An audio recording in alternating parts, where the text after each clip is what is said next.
Erin, just walk me through what you guys are going to be doing out here today. Well, over the past year, as we've done ground penetrating radar and initial test trenches, we've identified certain anomalies, and we're starting in those areas where we have already done some prior trenching, and we've gridded off an area. We have 3 what we call units, and it's a certain amount of space that we're going to start in. And by the end of today, I mean, do you think you will have found some grave sites that you'll be digging up? I do. We have done prior trenching here before, and so we've seen the grave shafts, and on the most northern end, we found what looks like possible hardware, coffin hardware. It was very rusted, so we'll find out if that is in fact what it is. And then what happens after that? After you find some remains, you pull them up, and then what? Well, overall the process is a little slower. It's like an archaeological excavation. We measure it as we go and put together that context, which will help with relative dating and understanding how they were buried in relation to one another and the timing of it. And excavation is pretty slow and careful. The remains will probably be fragmented, and so everything's packaged, and eventually it'll be taken back to USF for analysis. And then as we see all these people working back here, walk us through who are we seeing here and what are they doing? So we have a crew of about 20 people. 13 are students from USF.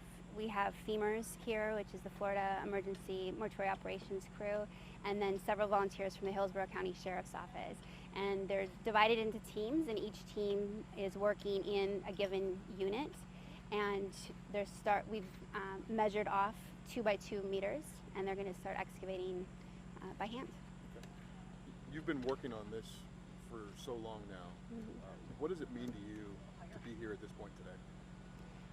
Well, we've come to know the families really well over the past year, and some of them will be visiting throughout the day. In fact, some of them have asked to bring a minister and say a blessing, and we feel that, I feel that they've really been the driving force. So I'm very happy that we can do this for them and that they'll be here to share it. And it's been a struggle to get here, hasn't it? It's been a process. I think because this doesn't fit in our typical boxes. It's not a clear medical examiner case. It's not a clear archaeological site. It kind of goes over all of those boundaries. So the systems and processes that we have in place just weren't adept at dealing with this. So I think in the end we found our way, but it took some time. Do you feel there's so many families hoping for answers, some sort of explanations? Do you feel that pressure to be able to provide those answers? I wouldn't say it's pressure. I think we definitely want to provide as many answers as we can, but part of the normal research process is you answer some questions and new ones arise. And when I've talked to some of the families like the Varnados and Ovel Krall that we've come to know so well, and the John Dew and his family, what's really apparent is all of this time they've had questions, they've come to the school looking for answers. No one's really been able to provide them with that. And so I think that just being here today is acknowledgement of what they've been through and what happened more than they've ever found before.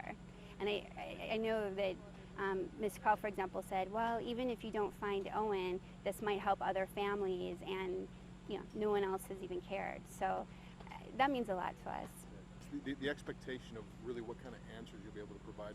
There's presumably 31 bodies under the crosses, perhaps as many as 24 more around here. I mean, do you think we could ever really know who these young people are? Well, we approach this with the goal to identify everyone. That's our objective. We know that realistically that won't happen. In some cases, in the records, it said a colored boy died. It never provided a name. So the whole process is contingent on knowing who you're looking for. Some of them were orphans that didn't seem to have family at the time that they came here. And are continuing to search for those families, and there's probably about 5 cases where so far we've just not found any leads whatsoever. We're going to keep trying, but realistically there'll be a number that are unidentified, and they'll be reburied here in marked plots. And the good thing about that, at least, is they'll each have a unique identifying number. So in the future, if families were to come forward or be found, then they can still be linked to those individuals. Does it just seem like a surreal scene to you? I mean, this place has been sat here quietly, undisturbed, kind of hidden for decades.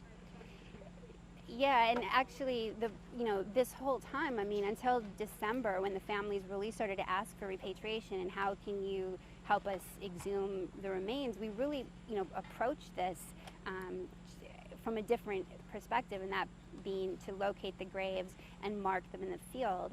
And so, it sort of shifted at some point to become excavation and identification.